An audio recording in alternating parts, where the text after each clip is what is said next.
Қайырлы күн достар. Бүгін мен қазы тұздау, ет тұздау және шұжық жасауды, оларды кептіруді сіздерге көрсететін боламын. Мына менде қазы. Мен кеше түнде бұларды тұздап қойдым.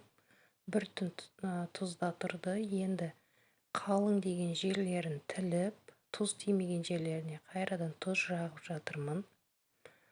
Қалың жерлерін міндетті түрде тіліп, тұздап жеру керек. Өйткені жылқының еті тез бөлінеді, тез қызып кетеді дейді. Сондықтан жақсы тұздалса, жақсы сақталады. Тек қана тұз жағамын. Мынау менде кеше осында тұрды, түнімен тұздалып.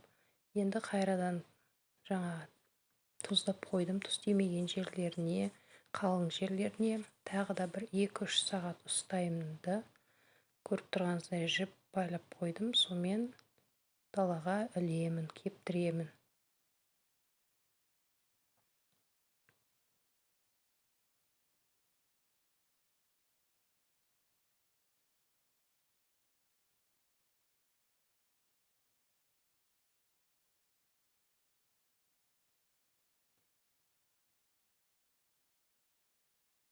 Тұздалған ет өте дәмді. Кішкентай бір бөлігін пісіре қойсаң, өте тамағыңыз дәмді болып шығады.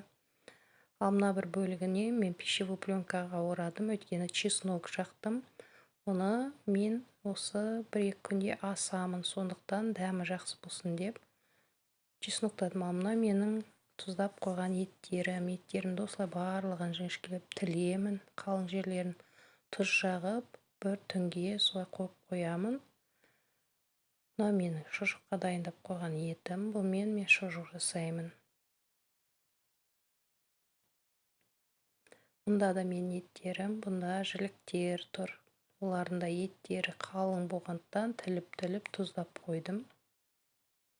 Міне мен еттерім барлығы дайын, тұздадым. Қалың жерлерін бәрін тіліп. Енді міне ауа райы тамаша жел болып тұр. Барлығын шығарып, осылай кептіріп алдым. 1-2 күн осылай кептірсем, өте керемет болады. Міне мен еттерім күшті болып кеуіп қалды, шұжығым да кеуіп қалды. Барлығын енді реттеп орналастырамын. Қазыларым, майлары қазысы бұлып қалмау үшін пищевой пленкаға орап қойдым. Енді сіздерге шұжық жасауын көрсетемін. Мына менің турап қойған етім, май және дәмі жақсы болу үшін тұзын татымды етіп саламын. Және шамалы чеснок қосамын, көп қоспаймын. Дәмі шығып үшін шамалырақ қосамын. Көп қосуға да болмайды, сақтауға. Көп сақтай алмайсыздар. Міне енді мен баклажканың басын кесіп алып, осылай шұжық жасайым.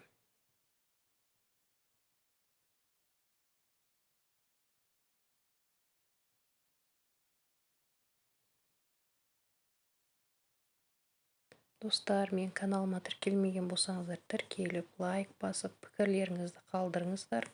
Ол мен үшін өте маңызды.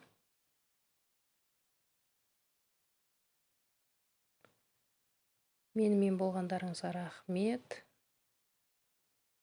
Міне мен шұжықтарым дайын. Осыларды енді кептіріп аламыз. Сау болыңыздар.